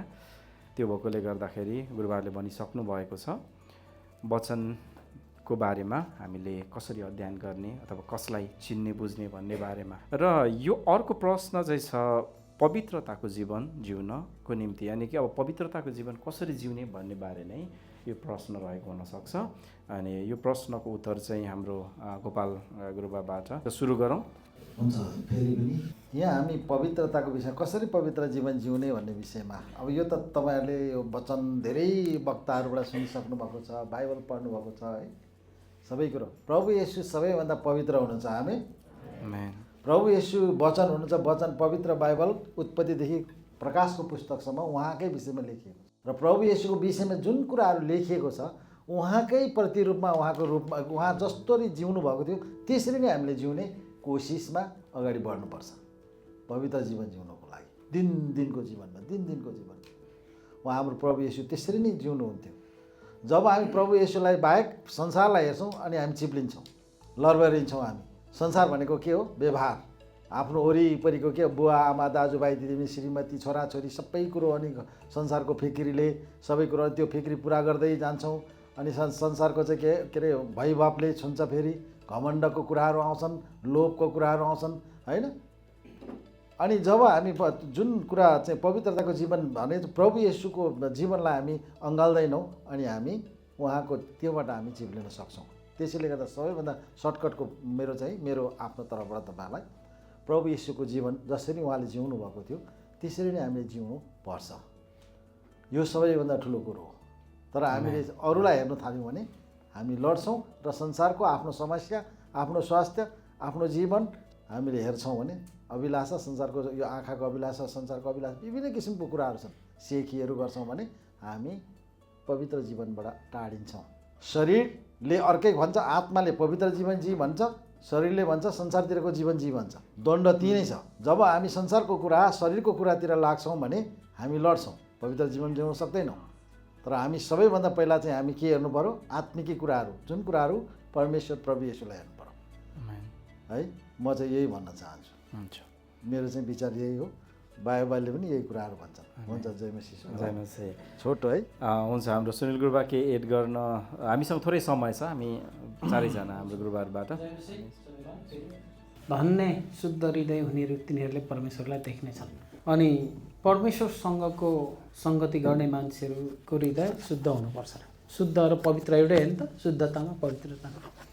र म अहिलेको एउटा वचनको खण्डलाई जोड्न चाहेँ। यस यति भन्दै मेरो अनुभव, मैले भर्खरै विश्वास गरेँ, प्रभुसँग आएँ अनि मैले प्रार्थना गरेँ। त्यो मेरो अनुभव हो। म खुबै इन्ट्रेस्टेड भएर बाइबल पढ्न थालेँ। 5वटा ज्ञानका पुस्तकहरू पढेँ त्यो 3 दिन अवधिभरि मैले। अनि प्रार्थना गरेँ, आराधना गर्थेँ एक्लै कोठामा। भर्खरै विश्वास गरेको 1.5 महिना 2 महिना करिब हुँदाखेरि म उपवास प्रार्थनामा 3 दिन बसेँ। प्रभु मलाई यो तपाईँको धर्मशास्त्र बुझ्न दिनुहोस्। कतिचोटि तपाईँले बुझिराख्नु भएको छैन भने वचन बुझ्नलाई चाहिँ पवित्र आत्माको सहायताको निम्ति उपवास प्रार्थनाहरूबाट पनि स्वर्गीय ज्ञानको भेद खोलिदिनको निम्ति दिएको छ। तर यो प्रकाश हुनको निम्ति प्रार्थना उपवासहरूमा पनि बस्नुहोस्। अनि परमेश्वरले त्यो पनि बुझाउनुहुन्छ। म त्यो अघि अलिकति जोडेँ है मैले। धन्यवाद। हामी लास्ट अन्तिममा, अब अलमोस्ट अन्तिममा छौँ होइन। अनि हामी बिचमा तपाईँहरूको केही प्रश्न छ भने तपाईँहरूले दिन सक्नुहुन्छ है। लगभग हामी अन्तिमतिर आइपुगेका छौँ। त्यस पछाडि कन्क्लुजनमा हामी जानेछौँ। निराशापन युथहरूलाई सबभन्दा बढी हिट गर्ने, सबभन्दा बढी सताउने एक किसिमको डिजिजै भनौँ न होइन, एक किसिमको रोगको इलनेसको रूपमा चाहिँ हामी पाउँछौँ। अब योसँग चाहिँ कसरी डिल गर्ने अथवा यसलाई चाहिँ कसरी ट्याकल गर्ने, यसको सल्युसनहरू के हो भन्ने बारे जवानहरूको प्रश्न रहेको छ। अनि हामी गुरुवारबाट क्रमैसँग हजुरबाटै सुरु गरेर अथवा left to right, right to left यो कुराको समाधान हामी सुन्नेछौँ। कति गाह्रो प्रश्न जवानहरूको प्रश्न कडा हुन्छ नि होइन, किन कति कम्प्लिकेटेड फेजबाट गइरहेको हुन्छ जवानहरू होइन। होइन, यो प्रश्नको लागि त प्रश्न होइन, त्यो प्रश्न गर्ने व्यक्तिलाई हेरेर चाहिँ थाहा हुन्छ। किनकि निराशापन भन्ने बित्तिकै अब के कारण निराशापन हुन त एउटा कुरो चाहिँ अब जेनरली भन्दाखेरि हामीलाई कतिलाई त साँच्चीको समस्या होला, हाम्रो पृष्ठभूमि अलग छ, हामी कस्तो परिवारबाट आयौँ, कस्तो उसबाट आयौँ, धेरै कुराहरू छन्, हाम्रो आफ्नै आफ्नै अब व्यवहारिक कुराहरू छन्। तर कतिजनालाई त केही पनि चिन्ता छैन, केही पनि खास टेन्सन छैन। अब तिनीहरूमा आएको सबै निराशापनको मुख्य कारण के भन्दाखेरि तिनीहरू प्रायः बढी सेल्फ सेन्टर भएर, सेल्फिस भन्छ नि, बढी सेल्फ सेन्टर भएको कारणले गर्दाखेरि कहिले पनि सन्तुष्टि रहन नसक्ने, त्यो एक प्रकारको अब यो पापमै स्वभावको एउटा क्यारेक्टर नै हो। हामी हरेक मानिसमा त्यो एउटा प्रकारको हुन्छ, हामी सधैँ खुसी गर्न सक्दैनौँ। अब खासै एउटा विश्वासी त निराश नहुनु पर्ने, किनकि उसँग एउटा अनन्तको आशा छ। तब पनि निराशा हुन्छ भन्दाखेरि उसकोमा सबभन्दा ठुलो समस्या के भन्दाखेरि प्रभुमा भएको विश्वासमा समस्या होला। किनकि यदि एउटा परमेश्वरमा विश्वास गरेको व्यक्तिले साँचो रूपले प्रभु येशूमा विश्वास गर्छ, उसले विश्वास गर्छ कि परमेश्वरले मेरो पाप क्षमा गरिदिनु भएको छ र म यो संसारमा रहन्जेलसम्म उहाँको निगाह वा उहाँको कृपाको घेरावमा रहन्छु र यो संसार छोडेपछि म योभन्दा असल ठाउँमा पुग्छु। र यी कुराको जुन आशा छ, त्यो अनन्त आशा तिनीहरूमा रह्यो र त्यसमा विश्वास राख्न सक्यो भने सायद त्यो निराशा त्यस्तो लामो समयसम्म रहँदैन होला। तर अर्को एउटा निराशा के भन्दाखेरि उन त व्यवहारिक कुराको निराशा होला। तर व्यवहारिक कुराको निराशा भनेको अब कुनै कुरा योजना बनाउँदाखेरि पूर्ण नहुने त्यो कुराहरूको निम्ति त सबभन्दा राम्रो उपाय अब बढ्दै जानुहोस्, एउटा उमेरमा पुग्नुहुन्छ, त्यसपछि तपाईँको निराशा आफै घट्दै जान्छ। किनकि एउटा उमेर यस्तो हुन्छ जहाँ चाहिँ हामीलाई इमिडिएट हामीले चाहिँ त्यो रिजल्ट खोज्छौँ।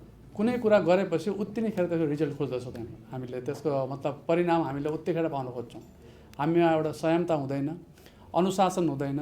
अब एउटा भनौँ न, हामी अब अलिकति आफ्नो जीवनप्रति फोकस हुँदैनौँ, अन्य कुराहरूमा कति कुराहरूमा अब ठिक कुराहरूमा फोकस हुँदैनौँ।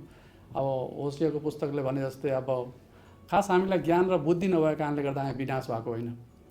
हामीलाई चाहिँ ज्ञान र बुद्धि सबै छ, तर हामीले त्यसलाई चुनेनौँ, त्यसलाई चाहिँ सिम्पली इग्नोर गऱ्यौँ। तर पनि हामी चाहन्छौँ, रिजल्ट चाहिँ के चाहन्छौँ भन्दाखेरि बुद्धि भएको रिजल्ट चाहिँ हामी चाहन्छौँ, तर बुद्धिको कुराहरू चाहिँ हामीले इन्कार गरिरहेका छौँ, जस्तो कुराले गर्दाखेरि हाम्रो जीवनमा निराशा आउन सक्दछ। एकजना व्यक्तिले असल तरिकाले भन्नुहुन्थ्यो, हामी सबैलाई थाहा छ कि हामी लिमिटेड छौँ रे, हामीलाई लिमिटेड ज्ञान छ, र त्यही लिमिटेड ज्ञानले के सोध्छ भन्दाखेरि मैले सबै कुरा जान्दछु भनेर सोध्दछ अरे। अनि जब मानिस त्यो लेभलमा पुग्दछ उसको जीवनमा त्यस्ता कुराहरू हुन्छ। तर जब हामी अरूमा अरूमा भन्दा पनि विशेष गरेर मान्छेमा भन्दा पनि परमेश्वरमा भर पर्ने लाइफस्टाइल जब हामी जिउन थाल्छौँ, अब यो भर पर्ने भनेको पुरै रूपमा है। त्यही कारणले म धेरै जस्तो समयमा के भन्छु भन्दाखेरि पोजिटिभ एटिच्युड हुनु या त पोजिटिभ सोच हुनु एकदम असल कुरा हो, त्यो नराम्रो कुरा होइन, म त्यसको खिलाफ पनि होइन। तर पोजिटिभ एटिच्युडले हुन आउने कन्सिक्वेन्सलाई इग्नोर गर्दो रहेछ, भने हुने परिणामलाई इग्नोर गरेर पोजिटिभ एटिच्युड लिँदो रहेछ। त्यही भएर don't live by the positive एटिच्युड but live by the faith. किनकि विश्वासले तपाईँ र ममा आशा उत्पन्न गराउँछ, एउटा स्ट्रङ आशा। त्यही कारणले नेगेटिभ हुनुहोस् भन्न खोजेको होइन, तर कतिचोटि पोजिटिभ हुँदाखेरि हामीले हुन आउने त्यो जुन परिणाम छ त्यसलाई चाहिँ इग्नोर गर्छौँ, र परिणाम त भोग्नै पर्ने हुन्छ। त्योभन्दा बढी हामीले विश्वासले जिउँछौँ भने हामीमा ती कुराहरू कम हुन्छ। र अरू अब व्यक्तिगत कारणले कुनै निराशा आएको छ भने त त्यसलाई व्यक्तिगत तरिकाले नै अब ह्यान्डल गर्न सकिन्छ होला। मलाई लाग्छ कति जवानहरूले यो प्रश्न उठाउनुको कारण चाहिँ धेरैजना जवानहरूले आफ्नो जीवन, आफ्नो करियरलाई चाहिँ डिप्रेसनको कारणले नष्ट गरेका छन्। सायद त्यो एङ्गलबाट हेर्ने हो भने होइन, त्यसलाई अब हामीले यङ एजका युथहरू अथवा हामी बिचमा नभएर हामी बिचमा पनि कोही हुन सकिन्छ र हाम्रो भाइ बहिनीहरू पनि हुन सक्छन् होइन। सायद उहाँहरूको लागि पनि अति उपयोगी हुनसक्छ कि होइन निराशापनलाई चाहिँ कसरी डिल गर्ने भन्ने कुराहरू। हजुर प्लिज। हजुर अब यो चाहिँ अब अलिकति म व्यावहारिक रूपमा प्र्याक्टिकल कुरा म बताउन चाहन्छु। स्पिरिचुअल हामीले हेरिहाल्यौँ, mainly where is God in my pain होला सायद होइन। I am mentally and emotionally mentally म थाकेको छु, यो कष्टमा परमेश्वर कहाँ हुनुहुन्छ होइन, त पीडामा हुँदा परमेश्वर कहाँ हुनुहुन्छ भन्ने, पेन स्पेसली कष्टमा दुःखमा परमेश्वर कहाँ हुनुहुन्छ भन्ने प्रश्न होला।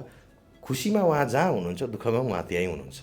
अहिलेको यो नयाँ प्रेजेन्ट जेनेरेसनमा एउटा समस्या के छ भने नि हामी ह्याप्पिनेसलाई चाहिँ एक्सेप्ट गर्छौँ, पेनलाई चाहिँ रिजेक्ट गर्छौँ। अब म तपाईँलाई कुरो बताउँछु, यो दुइटै ह्याप्पिनेस पनि एउटा प्रोसेस हो, पेन अथवा दुःख पनि एउटा के हो प्रोसेस हो। हामीले यो प्रोसेसमा भएर आफैलाई जान दिनुपर्छ।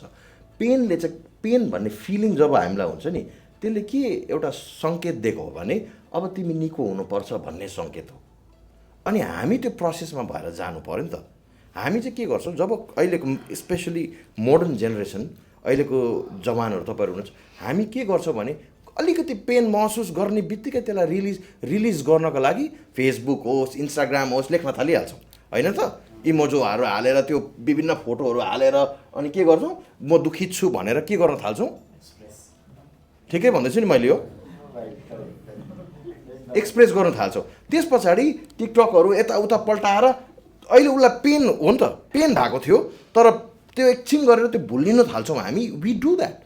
हामी त्यसलाई बिर्सन अथवा भुल्नको लागि के गर्न थाल्छौँ, त्यो अहिलेको सोसियल मिडियाहरू विभिन्न खोलेर हाँस्न थालिहाल्छौँ एकछिनमै के हुन थाल्छ, उसलाई त के हुँदै थियो अहिले त, उसलाई त दुःख भएको थियो, पेन थियो, तर ऊ त हाँस्नु थाल्यो किनभने उसले के गर्यो त्यो पेनलाई के गर्दैछ डाइभर्ट गर्दैछ। ह्याप्पिनेस भने खुसीको कुरा तपाईँकोमा भयो भने तपाईँ एकछिन सुत्न सक्नुहुन्न नि त। अहिले तपाईँलाई मैले खुसीको कुरा राखेको छ भने खाना खान सकिन्छ, कुनै खुसीको कुरा तपाईँले थाहा पाउनु भयो, आनन्दको कुरा थाहा पाउनु, जस्तै कि अब प्रमोसन भयो अरे, नयाँ ठाउँमा जब लाग्यो अरे, घरको परिवारमा एकदम राम्रो जग्गा किन्यो अरे, त्यो सुन्दा तपाईँलाई कस्तो लाग्छ? खाना खान सक्नुहुन्छ अगाडि राखेको अलिकति अगाएको जस्तो महसुस हुन्छ नि त। त्यो एउटा फिलिङ्स हो, त्यसलाई के गर्नुहुन्छ त्यो एकछिन कम खाएर त्यो गर्नु। पेन पनि तपाईँले त्यसलाई एक्सेप्ट गर्नु पऱ्यो नि त, त्यसलाई डाइभर्ट गर्नु हुँदैन क्या। त्यो फेसबुकमा हालेर 10वटा ठाउँमा हालेर यसलाई फोन गरेर जब त्यो प्रोसेसमा प्रक्रियामा जानुहुन्छ शरीर आफैले हिल गर्छ, त्यसलाई वचन त छँदैछ नि त। तर त्यो प्रोसेसमा भइसकेपछि त्यसले गर्दा अहिले पहिला हामीले धेरै कम डिप्रेसन सुन्थ्यौँ, अहिले किनभने मान्छेले के गर्छ पेन रियलाइज गर्ने बित्तिकै त्यसले के गर्न खोजिहाल्छ, त्यसले डाइभर्ट गर्नु खोज्छ। अनि त्यो सानो सानो सानो सानो सानो सानो सानो सानो पेन थपिँदा त्यो त थपिएको छ नि त। तपाईँले त्यसलाईबाट तपाईँ निको हुनु भएन, तपाईँ के हुनुभयो त्यसलाई के गर्नुभयो, त्यसलाई ढाक्नु मात्रै भयो। त्यो थपिँदै गएर अनि सडनली अहिलेको जेनेरेसनमा अलिकति केही भन्ने रिसाइहाल्ने, झड्किहाल्ने, त्यसलाई रियाक्ट गरिहाल्ने। किनभने के भइरहेको थियो त्यो पहिलाको पेनहरू हिल भएको छैन नि त। अनि अहिलेको जेनेरेसनमा हेर्नु न डिभोर्सहरू किन यति धेरै बढिरहेछ, किनभने पहिलाको के भएन, पहिलाको त्यो सम्बन्धहरू त्यहाँबाट हिल भएन नि त, उनीहरू निको भएको छैन नि त। त्यसलाई त कभर गर्नु, यसो फेसहरू अनुहार हालेर म रिसाएको छु भनेर ब्लग गरेर फेसबुकमा देखाएर दुनियाँलाई सुनाएर कथा लेखेर गऱ्यौँ नि त। त्यसलाई त हामीले कभर मात्रै गऱ्यौँ, हिल भएनौँ नि त। त्यसले गर्दा आउँदो समस्या आएको परमेश्वरको आशिषले दिनुभएको सम्बन्ध पनि त्यसै पनि बिग्रियो। अनि के भयो, हामी इमोसनली इम्ब्यालेन्स पनि भयौँ अनि हामी डिप्रेस्ड भयौँ। अब डिप्रेस भन्ने बित्तिकै हो यो एकदम रियल हो, डिप्रेसन एकदम रियल हो। कहिलेकाहीँ त त्यो हाम्रो मेकानिकल कुराहरूले नै त्यो अटोमेटिकली त्यो डिप्रेसन पनि हामी हुन्छ, त्यो एकदम रियल कुरा हो। तर सानो सानो कुरामा डिप्रेसन हुँदैन है, कसैले केही भन्ने डिप्रेसमा भयो होइन, द्याट्स रङ। त्यो चाहिँ के भयो भने यु आर बाइपासिङ द पेन। जुन पेन छ हामीले एक्सेप्ट गरेर के गर्नुपर्छ, त्यसलाई त्यहाँबाट चाहिँ हिल हुनुपर्ने हो नि त।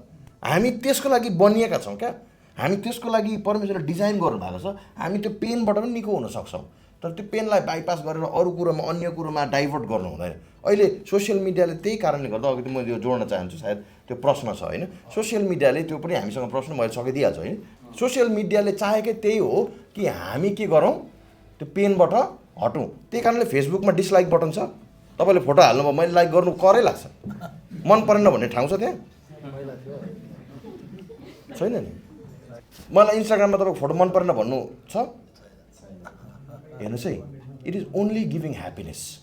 अब म एउटा ब्यान्डको म्यानेजर भएकोले गर्दा हाम्रो म्युजिक भिडियोमा लगभग 2000-3000वटा लाइक आउँछ, एउटा डिसलाइक आयो भने मलाई समस्या त्यो एउटा डिसलाइकले हुन्छ। किन 2000ले किन मन पराएन, एकजनाले किन मन पराएन?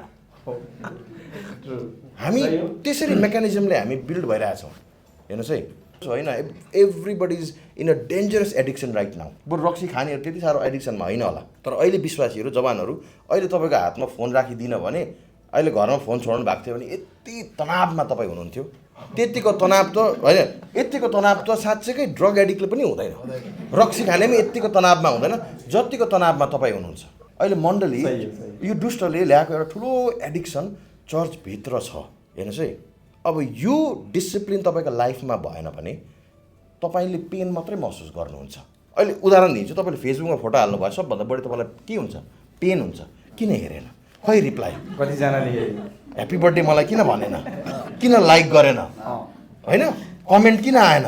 मेरो सधैँ मेरो फोटोमा त 1000 आउँथ्यो, 500 किन आएन? म त नराम्री रहेछु, नराम्रो गर्छु, होइन? यो यो यो एभिडेन्ट हो, यो एकदम एकदम प्र्याक्टिकल कुरा हो। अब सबभन्दा पहिला डिटक्स हुनुपर्छ हामी, हेर्नुहोस् है। यसको लागि चाहिँ सबैभन्दा पहिलो उपाय, अब म फेरि यो स्पिरिचुअल भन्दिनँ, सबैभन्दा पहिला चाहिँ हामी सोसियल मिडिया एकदम राम्रो हो, तर त्यो चाहिँ एउटा साधन हो जसलाई हामीले प्रयोग गर्छौँ, तर हाम्रो मालिक होइन।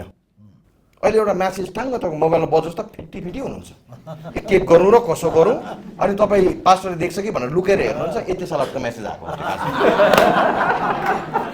अनि यो हुन्छ कि हुँदैन? यो प्र्याक्टिकल कुरा हो। अहिले चर्चमा सङ्गतिमा वचन बाँड्दै गर्दा फोन फिलामा राखेर राख्नुहोस्, अनि कति तपाईँ डिस्ट्र्याक्ट हुन्छ याद गर्नुहोस्। सबभन्दा पहिला अब यसको उपाय के छ भने, त्यहाँ एउटा नोटिफिकेसन भन्ने हुन्छ, त्यसलाई अफ गर्नुहोस्। टिकटकको नोटिफिकेसन अफ गर्नुहोस्, फेसबुकको अफ गर्नुहोस्, इन्स्टाग्रामको अफ गर्नुहोस्, युट्युबको अफ गर्नुहोस्, वाट्सएप र मेसेन्जरको मात्रै राख्नुहोस्। त्यसो गर्नाले के हुन्छ भने, कसैले फेसबुकमा फोटो हाल्यो, केही कुरो गऱ्यो भने नोटिफिकेसन आउँदैन तपाईँको फोनमा, टाङटाङ र टुङटुङ हुँदैन। त्यसको अर्थ के हो भने, जब तपाईँले खोल्न चाहनु भएको छ तब मात्रै तपाईँले खोल्दा ती कुराहरू देख्नुहुन्छ, त्यहाँ नै कन्ट्रोल भयो। तपाईँको नोटिफिकेसन छ नि त, टिकटकमा कसैले हालेपछि कसैको त्यो हेर्नु मन लाग्छ, यी विभिन्न कुरा हुन्छ। अनि यदि तपाईँलाई अझै गाह्रो भइरहेको छ भने डिलिट गर्नुहोस्, टिकटक डिलिट गरिदिनुहोस्, फेसबुक डिलिट गरिदिनुहोस्। त्यसो गर्नाले चाहिँ के हुन्छ भने, टिकटक नहुँदा पनि तपाईँ जिउनुहुन्छ, हेर्नुहोस् है, त्यसलाई डिलिट गरिदिनुहोस्। अनि तपाईँले महसुस गर्नुहुन्छ तपाईँमा त धेरै समय रहेछ जीवनमा, त खासमा टाइम नभएको होइन रहेछ, तर यसले चाहिँ टाइम लगेको रहेछ भनेर याद गर्नुहोस्। अर्को एउटा हुन्छ, तपाईँले एउटा कन्ट्रोल गर्नु सक्नुहुन्छ, स्क्रिन टाइम भन्ने हुन्छ फोनमा, हरेकको फोनमा। त्यो स्क्रिन टाइममा राख्नुहोस्, जस्तै कि 45 मिनट राख्नुहोस्। 45 मिनट पछि आफै स्क्रिन के हुन्छ, हामीले नानीहरूलाई हाम्रो केटाकेटीलाई गर्छौँ, स्क्रिन अफ हुन्छ। तब तपाईँलाई रियलाइज हुन्छ, ए मैले 45 मिनट चलाएछु, नत्र त आज 10 बजी चलाएको भोलि बिहान 4 बजेको थाहा हुँदैन, होइन? प्रार्थना गऱ्यो भने अहिले 1 घन्टा पुरा थाहा हुन्छ। तर यो कुरा चाहिँ हामीले गर्न सक्छौँ। सबैभन्दा पेनलाई पनि अहिलेको जेनेरेसनले एक्सेप्ट गर्नुपर्छ। जति आनन्दलाई खुसीलाई गर्छ एक्सेप्ट गर्नु हो, त्यसलाई एक्सेप्ट गर्नुहोस्, हिल हुनुहोस्, टाइम लिनुहोस्, एकान्तमा जानुहोस्, प्रार्थना गर्नुहोस्, अनि हिल हुनुहोस्, अनि मात्रै तपाईँ खुसी हुन सक्नुहुन्छ। दोस्रो कुरा, अब अहिलेको जुन सोसियल मिडियाहरू तपाईँ र मलाई खुसी राख्न मात्रै बनाएको, तपाईँ र म ह्याप्पी हुनु पऱ्यो। र त तपाईँले कुकिङ मात्रै टाइप गर्नुहोस् न, एकपल्ट कुकिङको भिडियो हेर्नुहोस् त, पल्टाउनु थालेपछि के आउँछ? कुकिङको मात्रै आउँछ। अब के हेर्नुहुन्छ तपाईँलाई थाहा होला, त्यहीहरू आउँछ होला। तर मैले एक्जाम्पल दिएको भनेपछि तपाईँ र मलाई के मन पर्दैछ संसारले दिँदैछ, बुझ्नुहुँदैछ नि? दे आर फिडिङ अस, अनि त्यही कुरा हामी फिड गरिरहेका छौँ हरेक दिन प्रतिदिन। त्यसले गर्दा तपाईँ र मेरो हातमा सानो डिभाइस चाहिँ कन्ट्रोल्डमा हुनुपर्छ। साह्रै बेसी हुँदैछ भने डिलिट गरिदिनु न, 1 महिनाको लागि डिलिट गर्नुहोस्, फेरि पछि डाउनलोड गर्नुहोस्, चलाउनुहोस्। फेसबुक एकदमै बढी हुँदैछ भने डिलिट गर्नुहोस्, इजी छ त, डिलिट अनइन्स्टल भयो, वी आर सेफ। तर तपाईँ र मेरो मेन्टल हेल्थलाई अहिले त चाइनाको कुरा सुनेर कस्तो टेन्सनमा छ कजना यहाँ। अब चाइनाको कुरा आयो नि त फेसबुकमा, त कस्तो पीडा हो, त्यो रेलेभेन्टै छैन तपाईँको जीवनमा, त्यो कुरो तपाईँलाई चाहिँदैन पनि, कस्तो पीडामा हुनुहुन्छ तपाईँ। किन that is the thing that is made against you. तपाईँको विरुद्धमा सिङ पलाएको आयो भने त खेदिहाल्नुहुन्छ नि, प्रार्थना गरिहाल्नुहुन्छ नि, त तपाईँको विरुद्धमा आएर तपाईँलाई एडिक्ट बनाएर गइसकेको थाहा छैन। जवानहरू हरेकजना एडिक्ट छन्, 99% अहिलेको जवानहरू एडिक्ट छन् सोसियल मिडियामा। अब त्यो एडिक्सनबाट त निस्किनु पऱ्यो नि त। त्यसले गर्दा चाहिँ अघि मैले भनेको सबभन्दा पहिला पेनलाई ग्रहण गरौँ, सोसियल मिडियाहरूलाई तपाईँले कन्ट्रोल गर्नुपर्छ, नोटिफिकेसन अफ गर्नुहोस्, यी विभिन्न कुरा गर्नुहोस्। तर कन्ट्रोल गर्नु भएन भने अहिले ठुलो मान्छे, सेवकहरू, विभिन्न मान्छेहरू पनि यही कुरामा घिर्दैछ। त्यसले गर्दा होसियार हुनुहोस्, कमेन्ट गर्नु पनि अलिक ढिलो हुनुहोस्। सोसियल मिडियामा ज्ञानी हुनुहुन्छ, राजनीतिको कुराहरू विभिन्न छन्, त्यसमा ज्ञान नपेल्नुहोस्। तपाईँ पवित्र र छुटिएको जाति हो, तपाईँको शब्दमा के हुनुपर्छ? आदर हुनुपर्छ, तपाईँ मेरो शब्दमा उत्साह हुनुपर्छ। त्यसले गर्दा म त एकदम राजनीतिमा लिप्त छु, म त पोलिटिकल साइन्सको स्टुडेन्ट हो, सबभन्दा बढी त मैले लेख्नुपर्ने हो, तर मैले असल कुरा म लेख्छु, तब मात्रै असल हुन्छ। ती विभिन्न कुराहरूमा, संसारको कुरामा तपाईँ र मैले अब यो सोसियल मिडियाको एडिक्सनबाट जब निस्कन्छौँ, टिकटकबाट हट्छौँ, बाइबल पढ्ने पनि समय हुन्छ, प्रार्थना गर्ने पनि समय हुन्छ, तपाईँको परिवारको लागि समय पनि हुन्छ, नुहाउने पनि समय हुन्छ, राम्रो देखिने पनि समय हुन्छ, एक्सर्साइज गर्ने पनि समय हुन्छ। ल, धन्यवाद है। पहिलो कुरा त म यो भन्न चाहन्छु, वाट इज योर डिजायर? निराशा हुनु र खुसी हुनु भनेको इसाई जवानहरूको इच्छा चाहिँ के हो त? हामीले चाह गर्नुपर्ने कुरो चाहिँ के हो?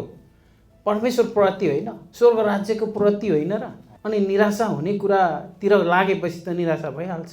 त्यो हामीहरूको डिजायर, हामीले कसरी डिसाइड गर्दैछौँ, कुन बाटो हिँड्ने डिसाइड गर्दैछौँ, हामी निराशा हुनु पुग्ने कुरातिर नै लगाएको कारणले निराशा बन्दछौँ। नत्र त हामीसँग त महान आशा छ।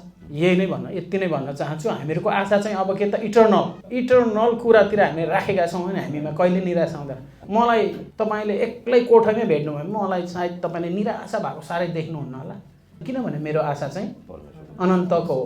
के त आशा, होप, इटर्नल होप भन्छ त्यसलाई। हुन्छ, धन्यवाद। जय मसिह। हुन्छ, फेरि पनि किन निराश नहुने अथवा निराश भयो भने के गर्ने? अब निराशामा आशा भने चाहिँ हाम्रो प्रभु येशू नै हुनुहुन्छ। म चाहिँ त्यही भन्छु होइन। निराशामा आशा दिनु भने हाम्रो एक मात्र बुढाहरू अब बुढा भइसके, यिनीहरूले सबै गरिसके, यिनीलाई के थाहा जवानको भनाइ पनि आउला यतातिरबाट है। त्यस्तो छ कि बुढाहरू सब गइसक्यो, अब त्यहाँले चाहिँ भन्ने चाहिँ भन्छौ, हामीलाई कस्तो पीडा भइरहेछ भन्ने चाहिँ होला है। त्यो पनि होला, मैले भोगेको कुरो हो नि त होइन। त्यसले गर्दाखेरि अब बुढाबुढीको मान्छे कुरा सुन्नु बुढाको भन्छ, आगो ताप्नु मुढाको भन्छ है। त्यसले गर्दाखेरि भाइहरू अहिलेको 21औँ शताब्दीको हौँ भन्दै फुर्ती फार्ती नगर्नु होला है। 21औँ शताब्दी भयो भने पहिलाको भए पनि समय त्यही एउटै हो। भाइहरू बहिनीहरू, तर भाइ बहिनीहरू, बहिनीलाई भनिहाल्यो भने फेरि चित्त दुखाउनु हुन्छ, गाह्रो छ, गाह्रो छ। अनि मिलाएरै भन्नु पर्यो। भाइहरू अलिक स्ट्रङ हुन्छन् भनेर। तर मैले यहाँसम्म आइपुग्दाखेरि भाइ बहिनी अहिलेको युथहरू यहाँ बसेका सबै भाइ बहिनीहरूको म नारी छामिसकेको छु है। यहाँको वातावरण कस्तो छ, कसरी हिँड्दैछन्, के खाँदैछन्, कता जाँदैछन्, कस्तो रूपहरू धारणा गर्छन् भन्ने कुरो मलाई सबै थाहा भएको छ है। तर त्यो कुरालाई अब त्यतातिर नजाउँ। तर हामी चाहिँ एउटा प्रभु येशूको छोराछोरी हौँ। हामी परमेश्वरको छोराछोरी हौँ। हामी चाहिँ आशा, हाम्रो निराशा भन्दा पनि आशा चाहिँ परमेश्वरमा हुनुपर्छ। आमेन। तपाईँ हामीले जुन कुराहरू आफूले नसक्ने कुराहरू चाहिँ आशा गरिपठाउँछ अनि निराशा नआउने कोही कुरै आइदैन। घाँटी हालेर हाड निल्नु पऱ्यो, घाँटी हेरेर हाड निल्नु पऱ्यो भन्छ नि बुढाहरूले। त्यही भएर हामीले जुन काम गर्छौँ त्यो काम गर्दाखेरि चाहिँ हामीले सबै कुरा विचार गरेर गऱ्यौँ भने, त्यो चाहिँ परमेश्वरमा रहेर त्यहाँका प्रार्थना साथ गऱ्यौँ भने त्यसले निराशा कहिले पनि गराउँदैन। तर हामी धेरै ठुला सेलेरी छ हामीसँग 500, तर आइफोनको आशा गर्छौँ भने के हुन्छ? त्यो निराशा नभएर को पर्छ? गर्दैन। ऋण परिहाल्छ, ऋण तिर्दा सकिँदैन। अनि त्यो निराशा, अनि म त स्याड भएँ भनेको छ, कोल्टिया छ है, विभिन्न कुरा हो। त्यसले गर्दाखेरि हामी चाहिँ एउटा परमेश्वरको छोराछोरी हौँ। त्यसले गर्दा ठुलो कुरालाई अगाडि लिएर जानु हुँदैन, बिस्तारै बढ्दै जानुपर्छ। अनि बिस्तारै बढ्दै जाँदाखेरि तपाईँ त्यो ठाउँमा पुग्नुहुन्छ। आमेन। त्यसले निराशा कहिले पनि ल्याउँदैन। हाम्रो सबैभन्दा परमेश्वरमा चाहिँ हुनुपर्छ। आमेन। आमेन। थ्याङ्क यू, धन्यवाद हाम्रो गुरुबाहरूलाई। अन्तिममा हामी सबैलाई थाहा छ मत्ती 11:28 यही कुरा भन्छ, निराश हुनेहरू चाहिँ बोझ बिसाउन कहाँ आउने? प्रभु येशू कहाँ आउने हो। अनि अघि गुरुबाहरूले भनिहाल्नु भयो, हामी वास्तवमा विश्वासीहरू निराश हुने ठाउँै छैन। किनकि अघि गुरुबाले भन्नुभएको छ गलत ठाउँमा हामीले आशा राखेको छ भने त्यहाँबाट केही गलतै कुरा आउँछ अथवा हामीले त्योबाट पाउनुपर्ने आशा गरेको कुरा पाउँदैनौँ भन्ने कुरा त निश्चित छ। तैपनि आशा गर्छौँ होइन। अनि हाम्रो आशा अनन्तमा रहोस्, अनन्त हाम्रो परमेश्वर कहाँ रहोस्। आजको हामीले उठाएका इस्युजहरूको लागि हामीले ओभरअल सबै कुराहरू हामीले कभर गरेका छौँ। टिकटक, गेमिङ, रिल्स, मोबाइल अथवा सोसियल मिडियासँग रिलेटेड, मोबाइल युजेससँग रिलेटेड कुराहरूलाई पनि होइन हाम्रो पास्टरज्यूले कभर गरिदिनु भएको लागि धन्यवाद। अनि हामी विशेष गरेर अब आजको यो हाम्रो एउटा अन्तर्क्रिया होइन, तपाईँहरूको प्रश्न कसैको आएन धन्यवाद, किनकि अब आयो भने पनि लिने समय छैन होइन। त्यो कारणले गर्दा आउने दिनहरूमा हामी अझै कतिजना अब गइसकेपछि तपाईँहरूलाई कति प्रश्नहरू आउँछ होला होइन। अनि यो प्रश्नको बारेमा बुझ्न पाए हुन्थ्यो भन्ने लाग्छ भने फेरि पनि ढोका खुल्लै छ, तपाईँहरूले आफ्नो प्रश्नहरू राख्न पठाउन सक्नुहुन्छ।